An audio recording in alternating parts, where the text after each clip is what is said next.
Ranjan ji.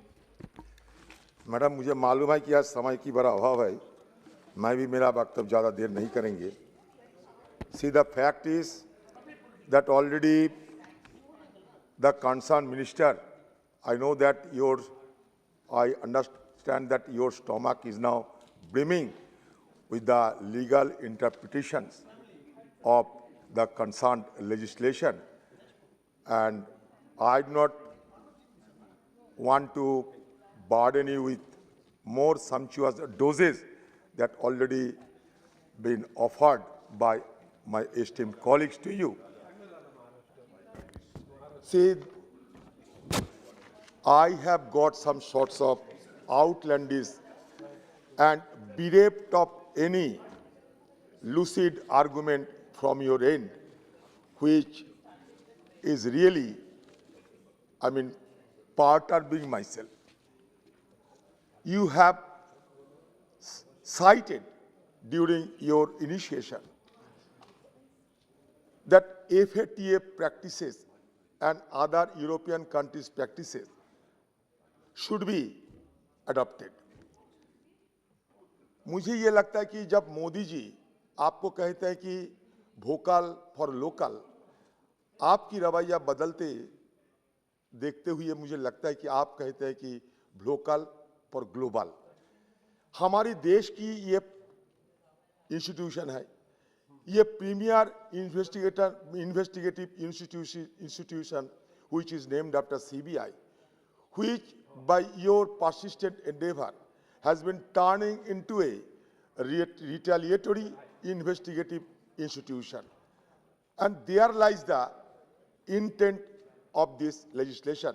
You have told that just see our intent. I resolutely say that certainly your intent is ominous. Ominous in that sense that you are worshipping through this bill the culture of subserviency. Instead of efficiency and competency, you are through this legislation giving precedence to the culture of subserviency. So when subserviency will prevail, certainly the competency and efficiency will be undermined. And if it is so, then the entire edifice of premier investigative agencies will be affected. There is no denying of it. See, you have been bolstered by another, your colleague, my colleague also, Mr.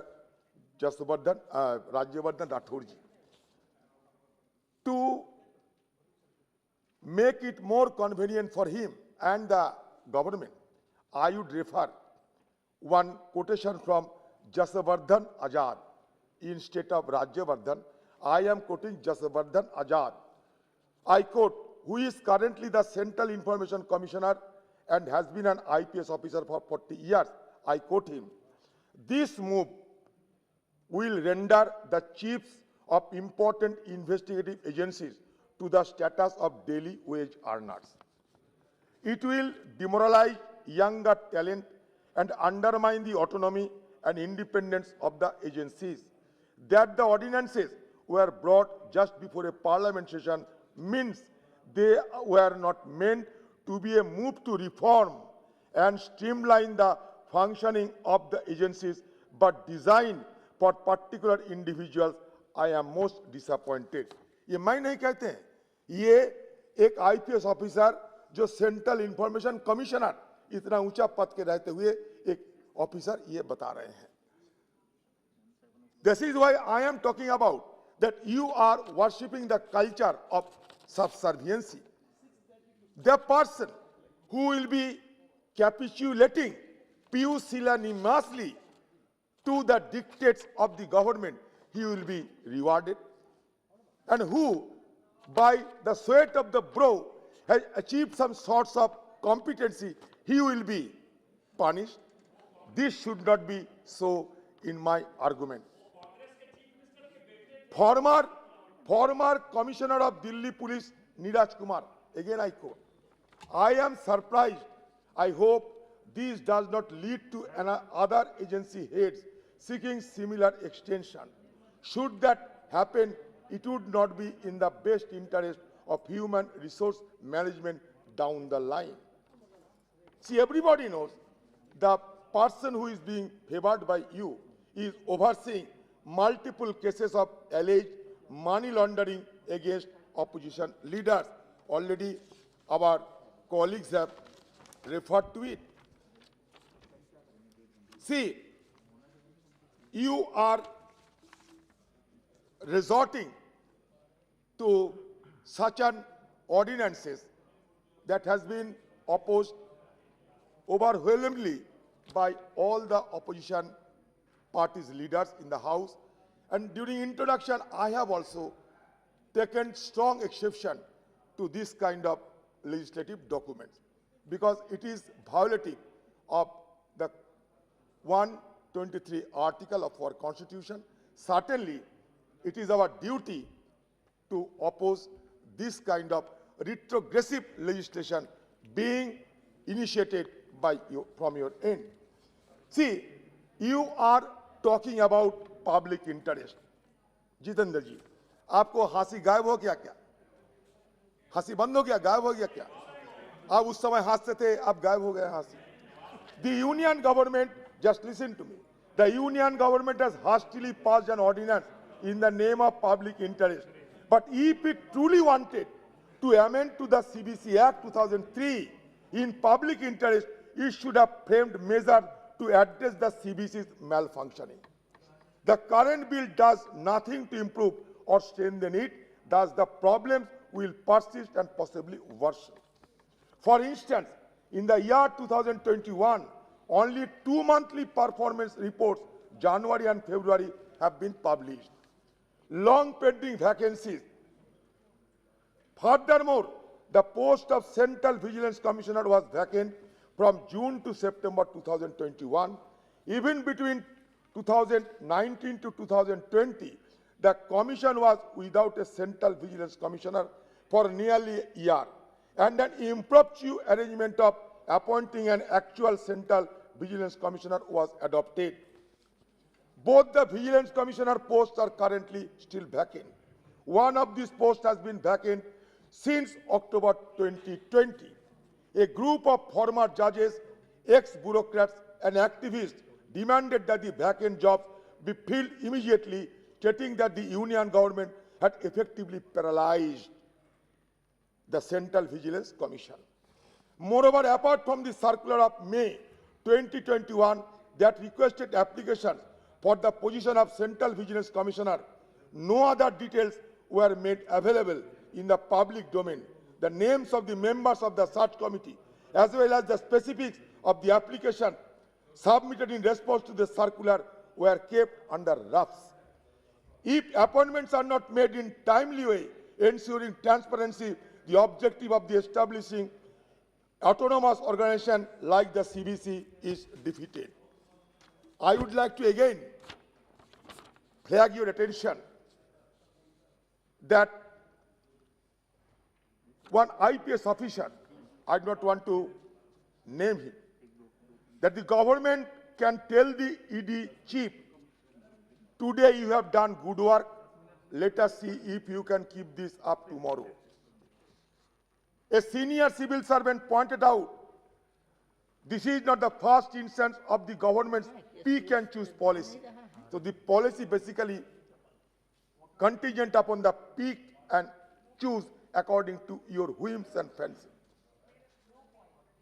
Regarding heads of the investigating agency, when the issue of appointing Commissioner of Delhi Police had come up, the government gave an affidavit in court.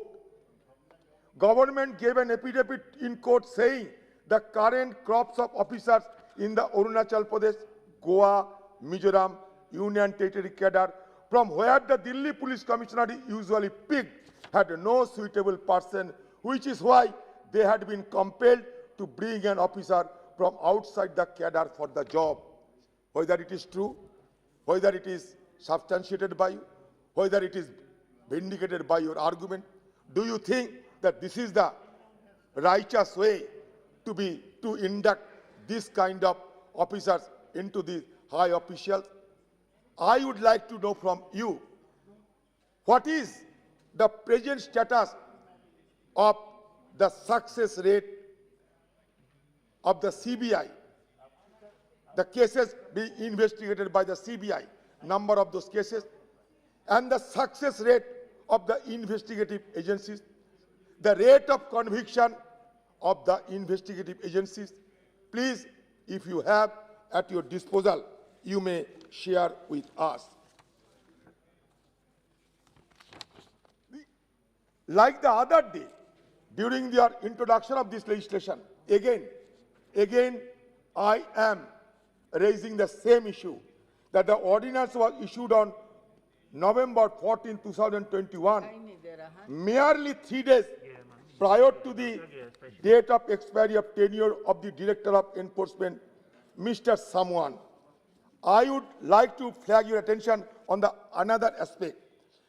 The Union government amended the Fundamental Rule 56, which states that no government employee above the age of 60 can continue to work unless they are a specialist in medical or scientific fields, an eminent scientist of international stature, the Defense Secretary, the Home Secretary, or the Director of the Intelligence Bureau, the Director of the CBI, and the Director of the ED were granted this exception. See, not only this issue, I would like to flag the attention of the entire House that in yet another move, the central government issued a gazette notification concerning the extension of the tenure of Defense Secretary, Home Secretary, Director of Intelligence Bureau, Secretary of Research and Analysis Wing for 2 years. It did this through a gazette notification amending Fundamental Rules 1922, Rule 56 in Clause D for 5th proviso, allowing for the extension of service of the Defense Secretary, Home Secretary, Director of IB, Secretary of Research and Analysis Wing, and the Director of Central Bureau of Investigation and the Enforcement Directorate. If the government considers the extension to be in public interest for such period as it may deem proper on a case-to-case basis. So these are most salient features that needs to be elaborated by the Honorable Minister. Government can give extension to chiefs of central agencies for a period it may deem fit.